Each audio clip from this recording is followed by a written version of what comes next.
Fala guerreiro, fala guerreira, bem-vindos ao Tática Concurso. Já tá sentindo aquele cheiro de aprovação no ar? Olha, se a meta é colocar o distintivo da PRF no peito, a gente precisa dominar o campo de batalha de hoje, ação penal. Hoje a gente vai separar quem manda prender e como é que o processo realmente começa. Errar isso aqui na prova custa o distintivo. Pode esquecer aquelas definições de livro, aquelas coisas maçantes da faculdade. Aqui o nosso nível é outro, é estratégico. A nossa missão é muito clara, é destruir o conteúdo que o SESP ama cobrar e principalmente os pontos onde ele tenta te derrubar. Mas ele não vai conseguir, porque aqui a gente opera com inteligência. Vamos para a missão. Esse aqui é o nosso plano de batalha de hoje. Vamos passar pelos fundamentos, pela regra geral que é a ação pública, pelas exceções da ação privada, pelas táticas mais modernas como o ANPP e, claro, pelas armadilhas da banca. No final, um resumo para selar a missão. Preparados? Então, avante! Ok, primeira fase da nossa operação: reconhecimento de terreno.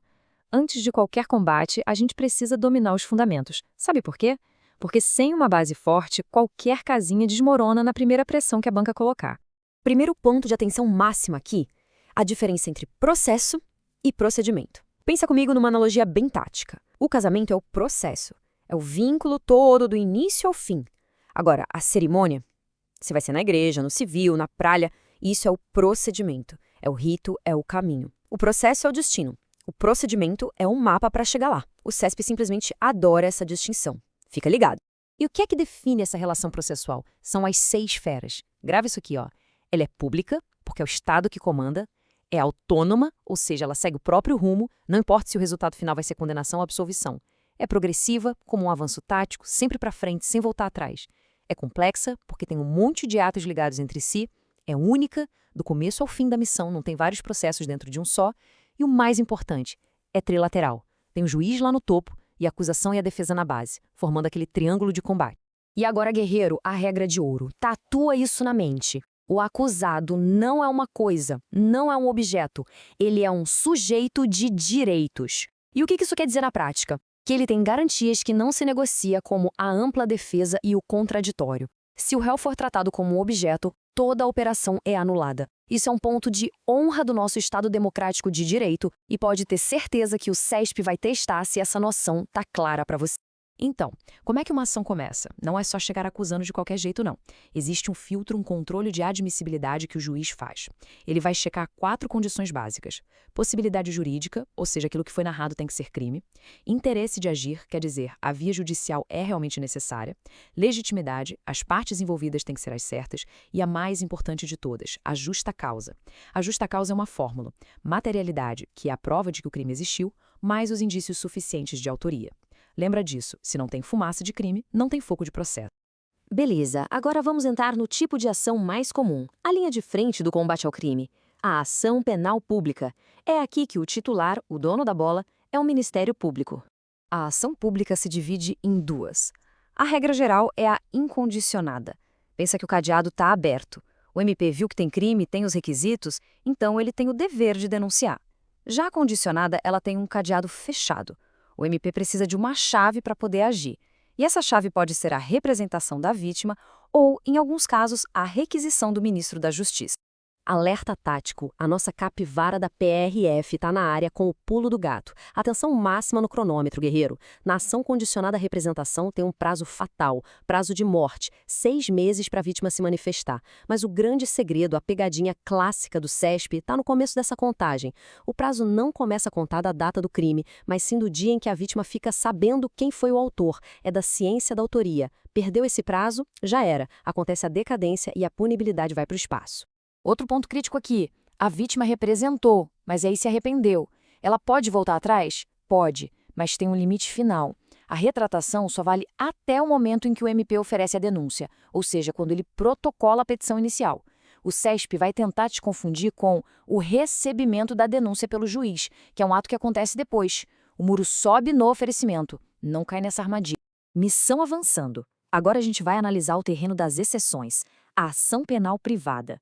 Aqui o jogo muda completamente. O Estado sai de cena como protagonista e o próprio ofendido, que aqui a gente chama de querelante, assume o comando da acusação. E na ação privada tem um princípio que reina absoluto, o da indivisibilidade. O que isso quer dizer? Que se o ofendido decide processar um dos autores do crime que ele conhece, ele é obrigado a processar todos. Ele não pode escolher um para Cristo e perdoar o resto. Ou processa todo mundo, ou a renúncia a um deles vale para todos.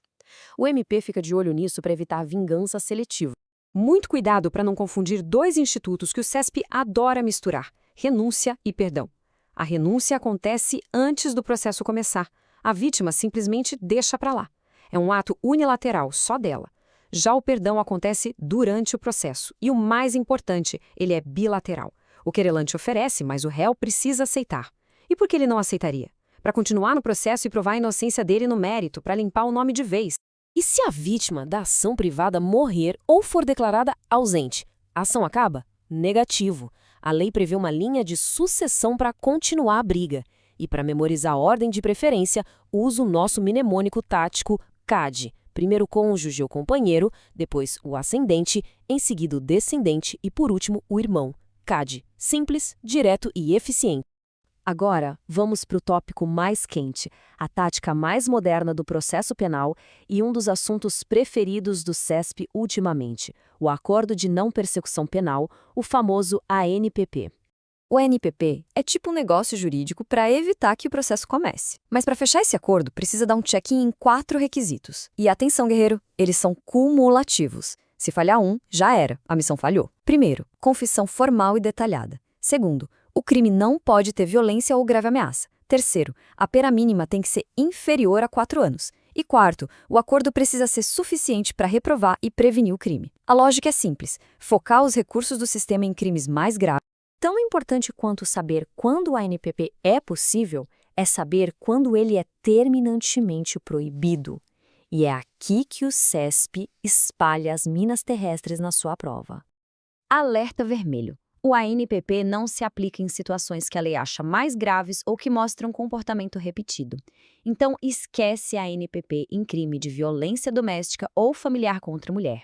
Também não cabe nos crimes militares e, o mais importante, não é feito para criminoso habitual ou reincidente. A intenção da lei é clara: punir e não negociar com quem faz do crime uma profissão.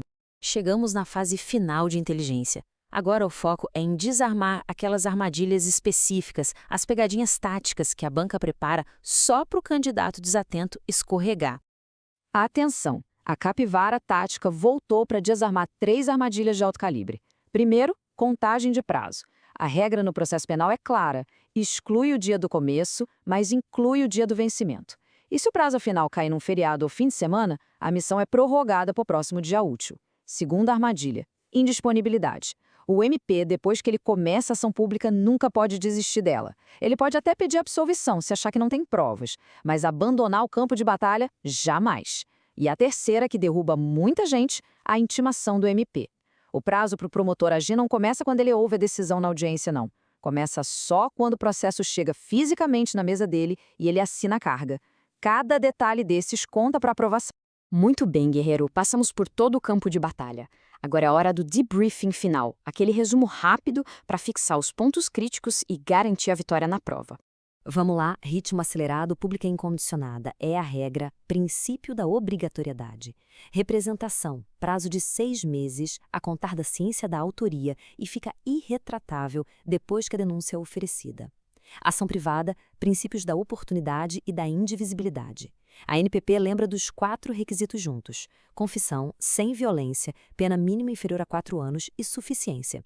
E não esquece da indivisibilidade na privada. Processou um, tem que processar todos. Anotado? Missão cumprida, pessoal. Com essa inteligência tática, a aprovação fica muito mais perto.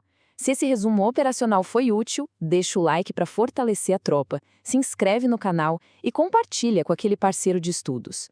Juntos, a missão fica mais fácil. Lembrando que o mapa mental completo está aqui no link da descrição.